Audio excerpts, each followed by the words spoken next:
Why do Jewish traditional women wear a wig? You may have noticed that women, after they get married, they cover their hair, some with a very pretty wig, some with a kerchief, some with a hat.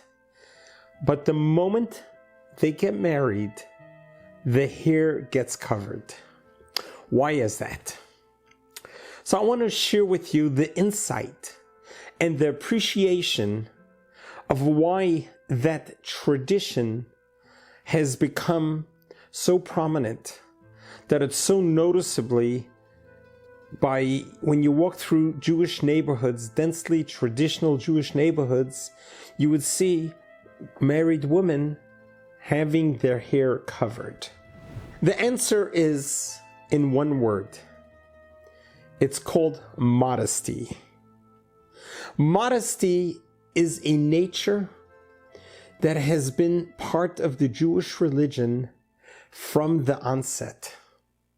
The Jewish religion was founded and based on intimacy between husband and wife, the commitment, the respect, the love, the bond that happens between man and wife, beginning with Adam and Eve, all the way down to Abraham, who married his wife Sarah, the first Jewish patriarch and matriarch. They have set the pace. They have taught us how Jewish men and Jewish women are to conduct themselves between themselves and for the rest of the world. There is a code of conduct, how a man is to conduct themselves after the moment of this ceremony where the wedding is sanctified, is consecrated, when the man commits himself to his wife and his wife to him. That bond is a bond of not just two physical human beings becoming one. It is their souls become united as soulmates. Before this couple met in this world, they were actually united in heaven. They were one soul in heaven. At time of birth, that soul was cut into two halves. One went to the husband, one went to the wife. And the journey begins for both souls to find each other. And that's what happens in marriage. When the husband and wife have found each other, it's basically two halves becoming whole again. So the wedding is not just a union of two people, it's a reunion, because you were together already in heaven. Now you are getting reconnected. Now that bond, that connection, is the strongest bond of life. That bond that is a knot that is tied at the night of the wedding ceremony is tight, so tied that it should never be undone. And the journey of life is to keep the knot tight as ever. Part of that is to remember that now that you married your wife is now married to you. As King Solomon writes in the words, "I am to my beloved is to me."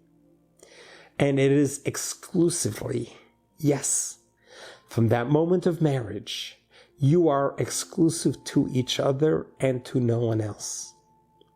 And therefore, the beauty of your wife belongs only to you. And there comes the rules of modesty.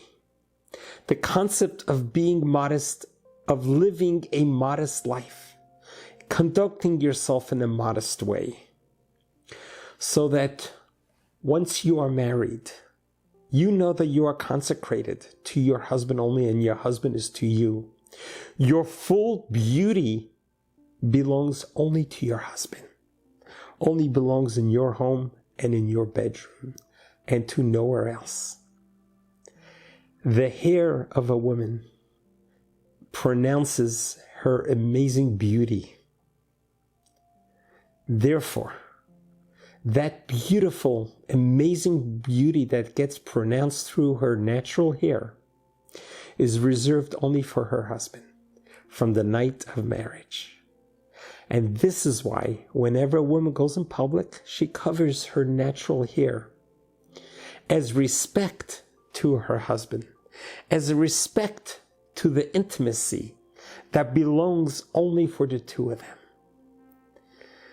The concept of modesty is a fiber that kept marriages together for 3,300 years throughout the Jewish history. The concept of modesty, of dressing in a modest way, by keeping the clothes that you wear to conceal your body that belongs only to your husband and to no one else to see. It's something which, if you just look at the movies from the 20s, 30s, and 40s, you saw how almost every American dressed modest. Long dresses, long sleeves. Every gentleman wore a suit and a hat or a top hat. There was a level of modesty that prevailed in society forever. That law of modesty is an actual law of Judaism that is required to be observed, specifically once you are married.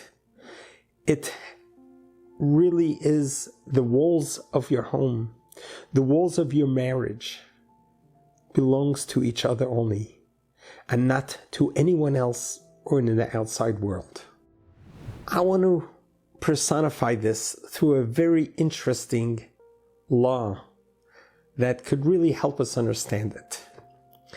See, during the high holidays, there is the Rosh Hashanah, the New Year's, there's the Day of Atonement, Yom Kippur, and then there's 7 days of celebration of the holiday of the Tabernacles. During those 7 days, it's called the times of joy.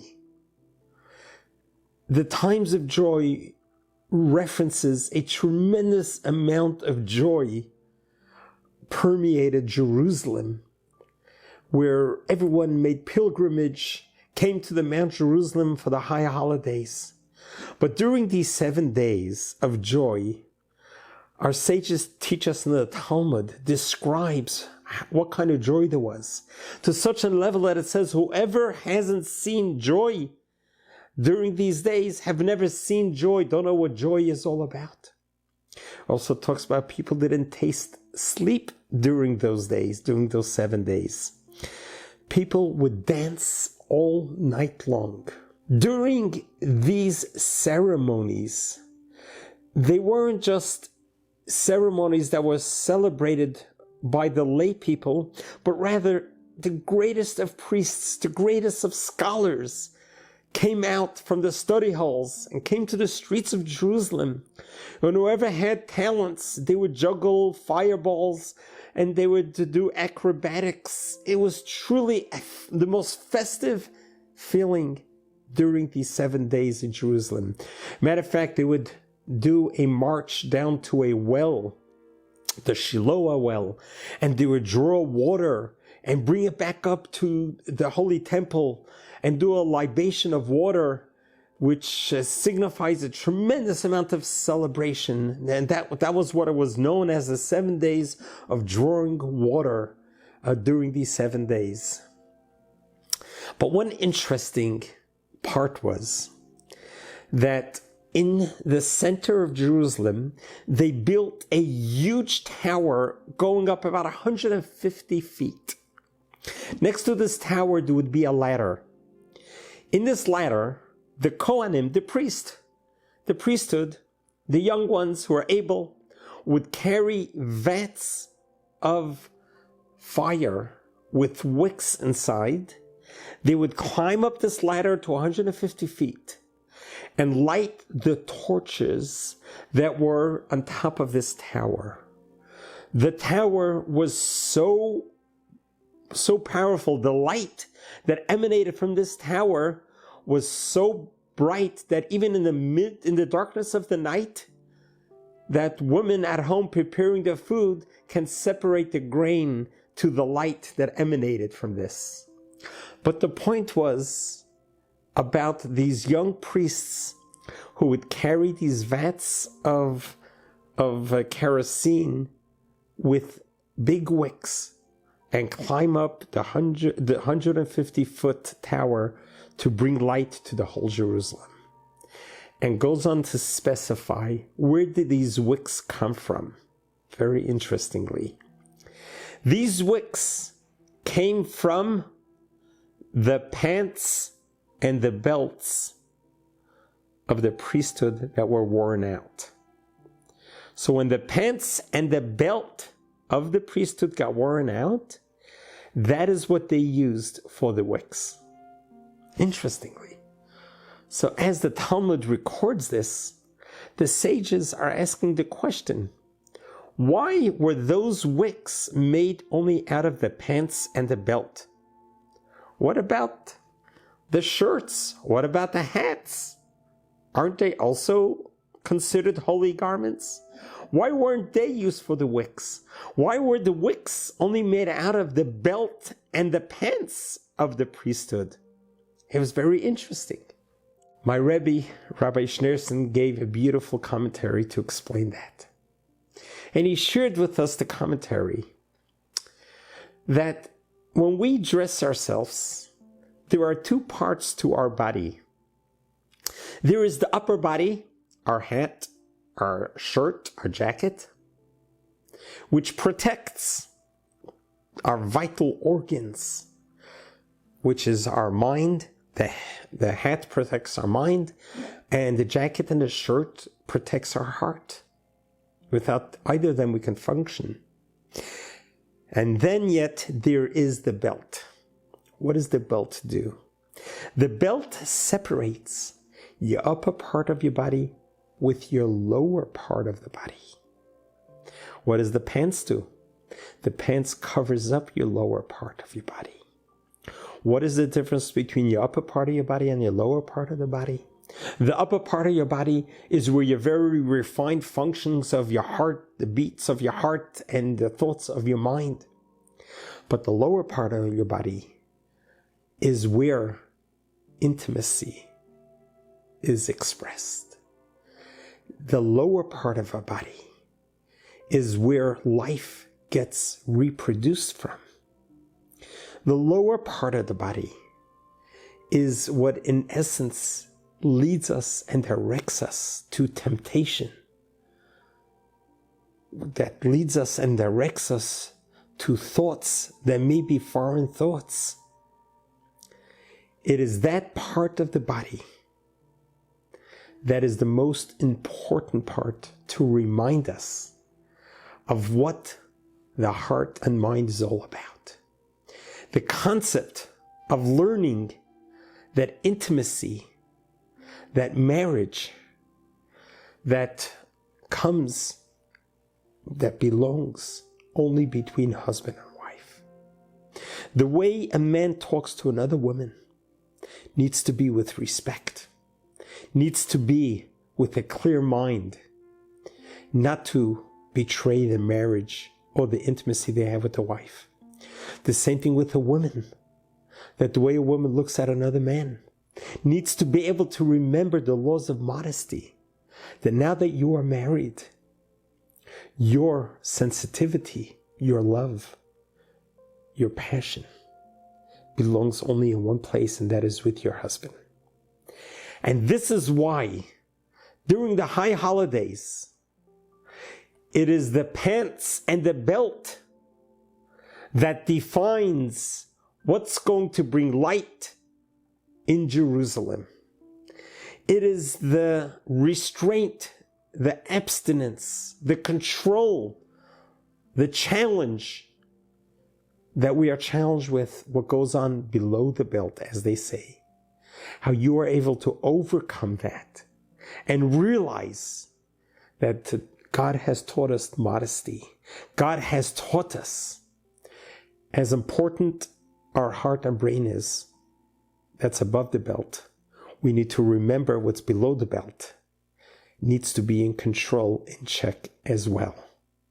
And that is why they used only the pants and the belt from the priesthood, because that's how they demonstrated the true discipline and the true modesty that's becoming unto the priesthood. From the 12 tribes, there's only one tribe that earned himself a title that Moses didn't get, that Aaron didn't get, that no one in the Bible got this title. Only one tribe. Who was that? That was Joseph. He earned the title Joseph HaTzadik, the righteous. Why did he earn that title? Because Joseph, when he was a mere 17 years old, he went through a very difficult childhood. He was orphaned at a very young age. He was abandoned by his family. And then eventually he got seduced by the wife of Potiphar. And she tried every seduction possible in life to seduce Joseph, to succumb. But Joseph acted with tremendous restraint, that when he was just about to buckle, he ran away. Thus, he got caught and he was sentenced to 12 years in a very bitter prison. It was only after that he rose to become the viceroy of Egypt and eventually be the host to reunite with his brothers and father and help the Jewish nation continue on. But why did he earn the title HaTzadik, the righteous one? It's because at the moment of seduction, at the moment when he was about to buckle, he showed the strength that he was able to abstain and act with modesty and not to succumb to the temptations from below the belt.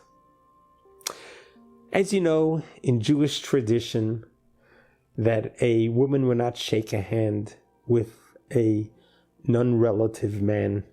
It's against the law. So once a woman approached the world jury rabbi, apparently either she did it instinctively or she didn't know otherwise, and she stuck out her hand to shake Rabbi Schneerson's hand.